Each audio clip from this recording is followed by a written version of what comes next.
So yeah, so what lessons do we have repeatedly?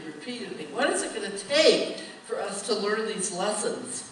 And I suggest that the answer is in today's affirmation, which I invite you to affirm with me. I'll say it once and then you say it together 2 times. I behold everyone and everything as a blessing. Together, I behold everyone and everything as a blessing. I behold everyone and everything as a blessing. That's a pretty tough spiritual practice, isn't it? But I know we're up to it. We can do it.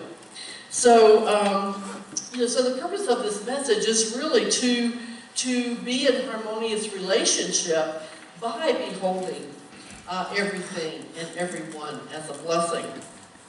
And the human condition is that sometimes we feel that we are the victim of someone or something. Is that right? Yeah. You know, you ever been into victimhood? I call it why me consciousness. Yes. And the spiritual solution, though, is recognizing that trials and challenges are blessings in disguise. And yes, I know you're ready for a blessing that's not in disguise, right? Me too. But that if it helps me to believe that whatever is showing up in my life is a blessing in disguise, and that it's being called forth not because I'm of low consciousness, that's metaphysical abuse, but because my soul knows exactly what needs to happen in my life to call me to be all I can be, to step up to the plate and to have an opportunity to grow. And that helps me cope with these situations. And so I'm always looking for the blessing that is inherent in some challenge. So for instance, my neck. So I had to go, I was supposed to get my boarding pass for Southwest Airlines at 10:30 last Sunday. Well, what happens at 10:30 on Sunday mornings? I have to be in here or Brian gets after me, you know? So I have to be in here, and I usually, when it's happened in the past as well, I ask Wanda to get my boarding pass for me, but I forgot, you know? Probably because I was in so much pain, even though I didn't wear this last week. So anyway, I get home Sunday afternoon. I've totally forgotten about getting my boarding pass, and about 3:30 I realized, you know, my watch, I looked at it, my watch has got a reminder that I was supposed to have gotten my boarding pass at 10:30. So I get on the computer. Not only do I get cattle car seating, I don't know where I'm seated because it won't issue me a boarding pass. And it says I have to go to the airport to get my boarding pass. I can't get it until I'm at the airport. So I called Southwest and said, this has never happened before. They couldn't answer the question. They just said, well, you know, you gotta wait till you get to the airport. So I go to the airport Monday morning, and I get my bag, tag, and I go up and I said, you know, I don't have a boarding pass. I need a boarding pass. So she gives me C-19. C stands for cattle car, okay? And all of a sudden out of my mouth came, could I pre-board because of my neck? And just the words just came out. I didn't plan it or anything, and it worked. I was one of the first ones on the aircraft. So I may travel with this more often. Not really. You know, I don't believe in that. You know, it's just like I never park in handicapped parking because I'm afraid, I don't want to be affirming that I need that kind of assistance. So that really is a joke. I will not use this when I don't need it. But meanwhile, I'm going to milk it for all it's worth. You know? I mean, why not? It's legit. Okay, so there's a blessing somewhere in everything, you know? And so I know that there's more blessings to come from this. I'll keep you informed. So what is it? What's in it for you? If you could live your life really knowing that everything and everyone is a blessing, what would that do for you? Have more faith. Have more faith, Or not worry. not worry as much. What's that? Gives you a challenge. Give you a challenge? You mean, I don't get it. What's it? To treat everything as a blessing. Yeah. And when it may not feel like a blessing. So Right. it becomes a challenge. Yeah, so it strengthens you because it challenges you. It builds up your challenge muscle, right? Okay, I get it. Just live each moment in joy, knowing that there's a reason for everything. Yeah, to live every moment in joy, knowing there's a reason, even though it's in disguise right now. To trust, it's like the little boy with the pile of horse manure, right? The pessimist, the optimist boy, and he said, I know there's a pony in here somewhere, So that's what we want to do. We want to know there's a pony. Alex? Be less of a victim, that things are happening for me, not to me. Yes, for me, not against me, not to me. And that, when we did that wonderful series, I don't know, in the spring, I think, TED, the empowerment dynamic, where we took that victimhood and learned how to use, to turn it around so that we were nobody's victim. Anything else that's in it for you? It opens the world right up. Yeah, it opens the world up. And we can, without that worry and stuff like Peg was mentioning, we can be at peace and serene. We can know, and we can hold that faith that something's brewing. And I always have to ask myself, what is my soul calling this? Why is my soul calling this to me? How does my soul? And so I'm going to give you some techniques to do that. So, the truth is, and we need a bumper sticker, and I still haven't seen anybody produce one, stuff happens, Stuff happens. And we are powerless to prevent stuff from happening. Am I right? Yep. I'd love to be told I'm right. Okay. So, Maria Nemeth, who was one of my great coaches in life, used to say that we had to guarantee that whoever coached us was successful.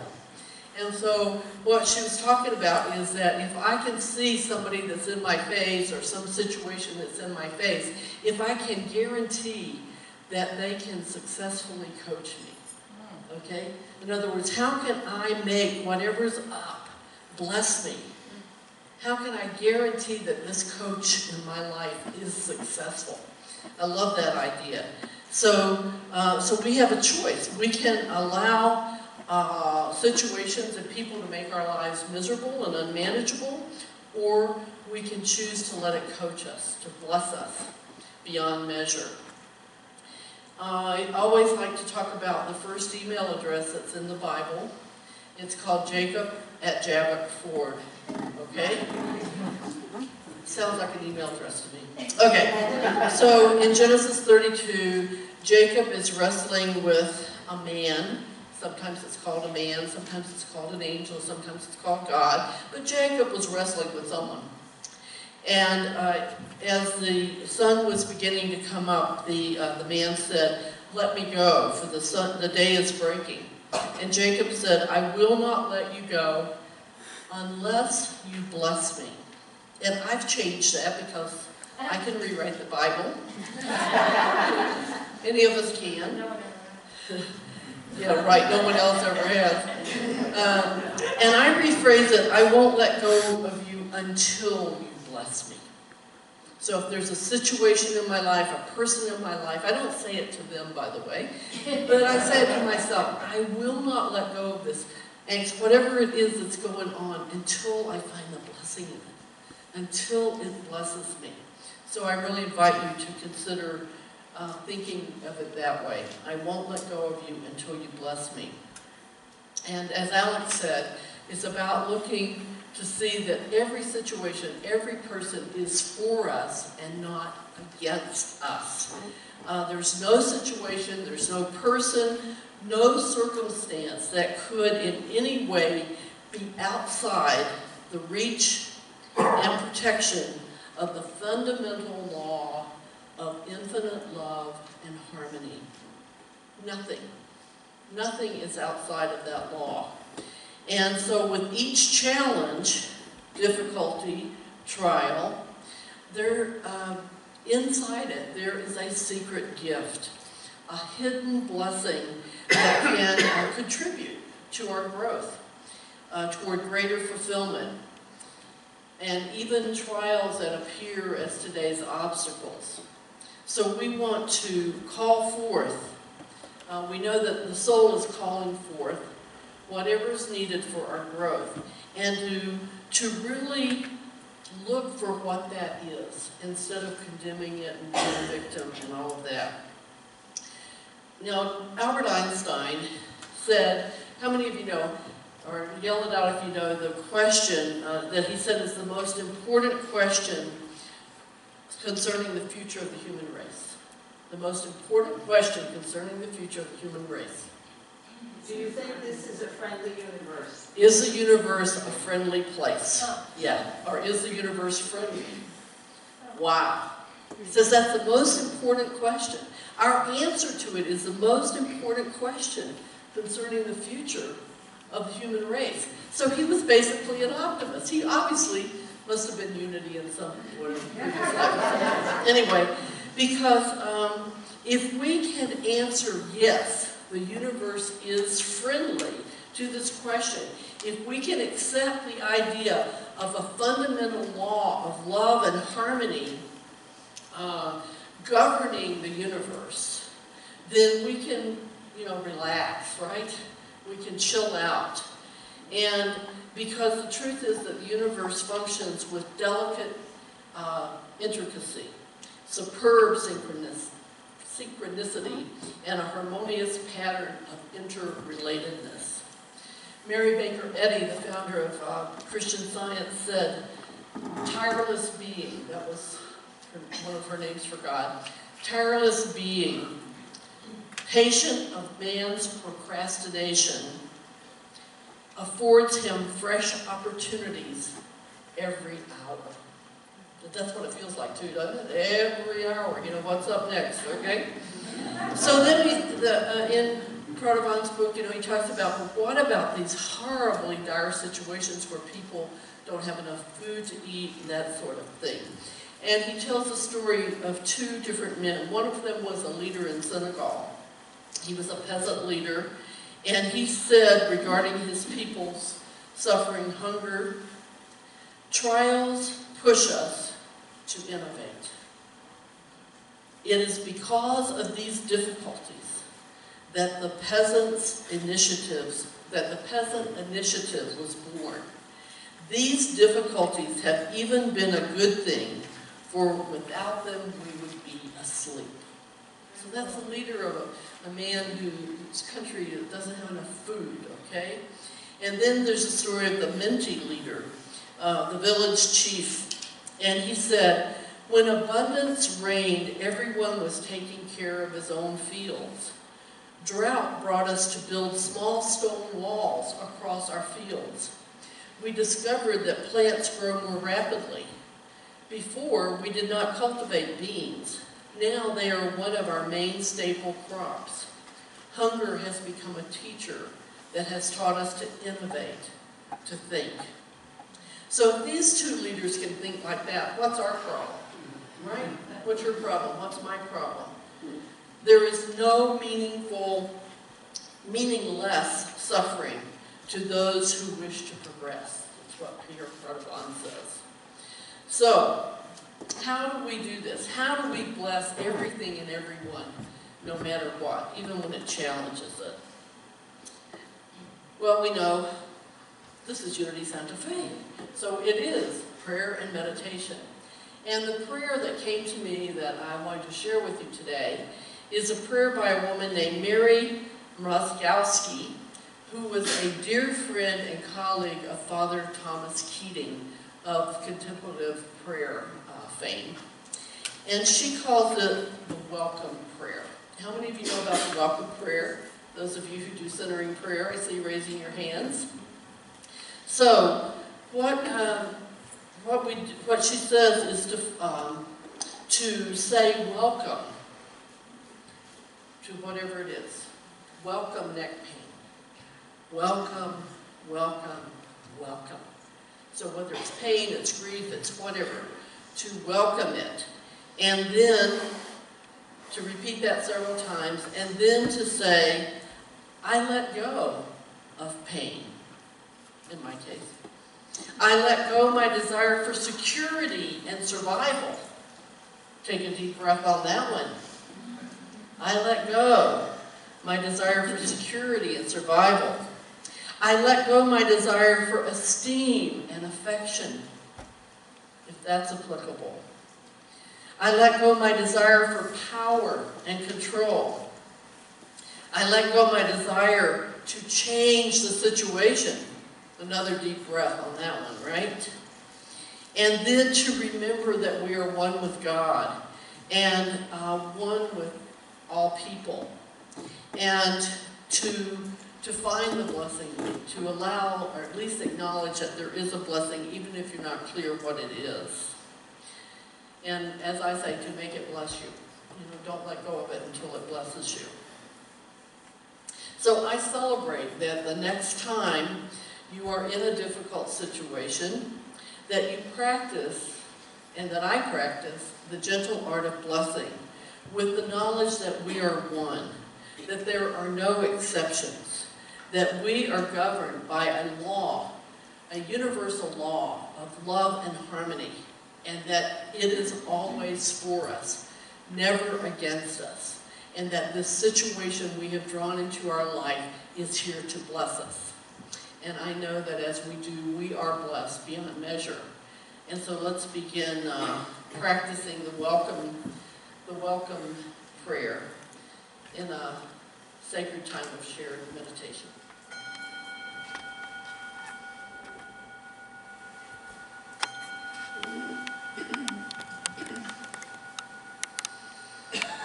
So let's just take a moment to be fully present as the sound continues reverberating. Be present to what we're hearing, we're seeing, even with our eyes closed, whatever we're feeling, our breath. All of these, our senses and the breath, bring us to this present moment.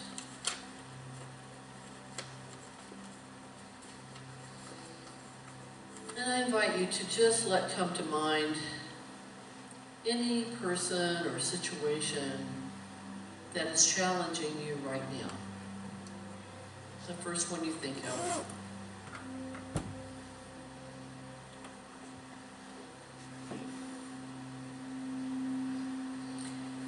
And to sincerely, no matter how difficult it may seem, and if you have to fake it till you make it, do that. Just say to it, welcome, welcome, welcome.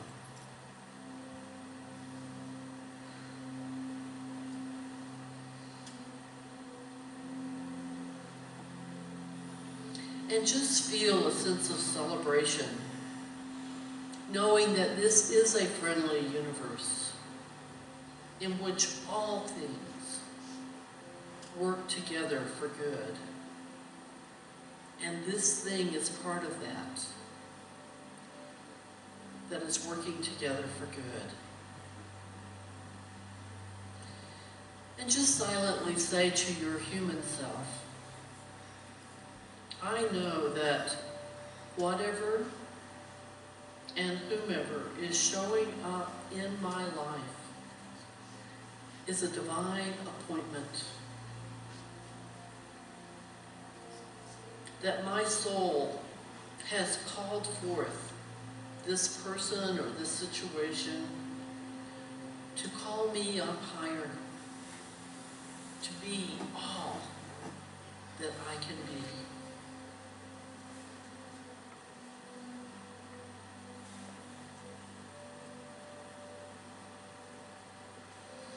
And then just silently say, I invite you.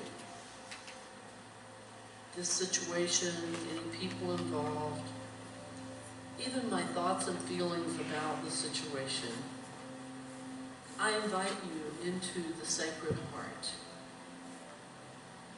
as if you were just someone stopping by for a cup of tea.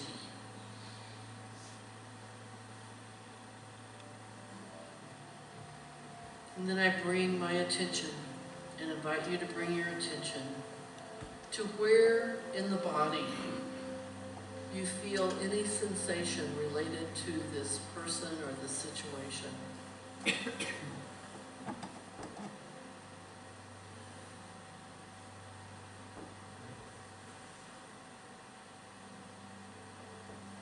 Silently say, welcome, welcome, welcome.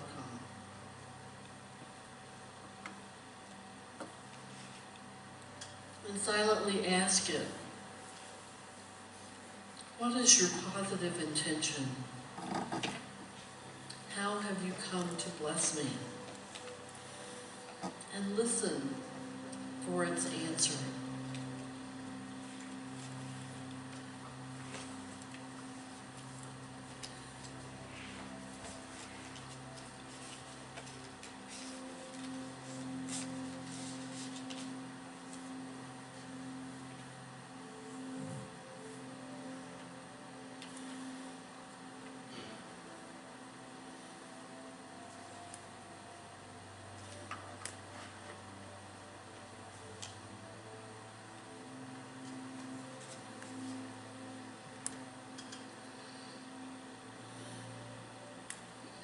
And whether you received an answer or not, just silently say, thank you for blessing me. Thank you for this opportunity to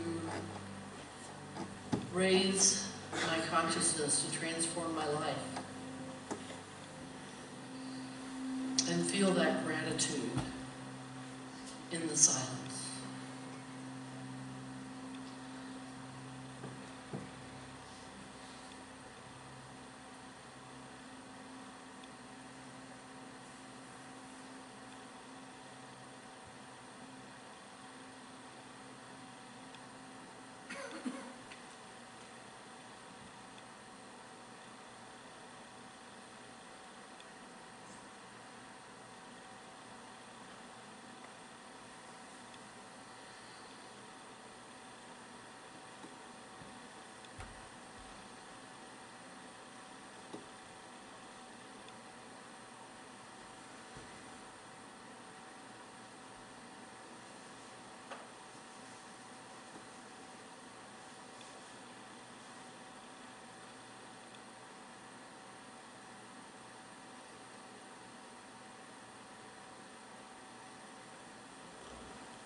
And in this gratitude, silently say,